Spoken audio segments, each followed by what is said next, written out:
a des groupes qui peuvent refuser les arbitrages, refuser les règles. Qu'est-ce que c'est que les hooligans, d'une certaine manière, si on ne prend pas une interprétation de type sociologique. Ça refuse les règles, absolument. Est-ce qu'il y a quelque chose d'équivalent dans le règne animal?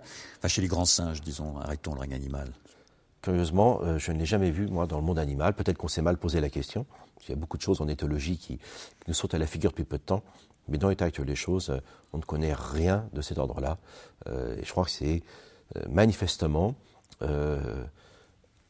un débordement, d'une certaine manière, de caractéristiques naturelles liées à notre héritage commun avec les chimpanzés, notamment, qui s'exacerbe dans le cadre du jeu social, mais qui, au bout d'un moment, a été tellement loin que même la règle sociale ne peut plus le contrôler. Donc on a affaire à quelque chose qui sort du domaine de l'éthologie. C'est pour ça que quand on dit, quand il y a des conflits comme ça entre ces supporters, on dit c'est de l'animalité, de la sauvagerie. Ben justement non, on voit bien parce qu'on n'a jamais observé ce genre de choses. Parce que là on est en dehors de toute règle. Et d'un seul coup, et en dehors de toute règle, ce n'est pas retrouver l'animalité, c'est des débordements que seuls les hommes sont capables de mettre, j'allais dire en œuvre, c'est pas le terme, mais à développer sans aucun contrôle. On retombe sur Konrad Lorenz, d'une certaine manière.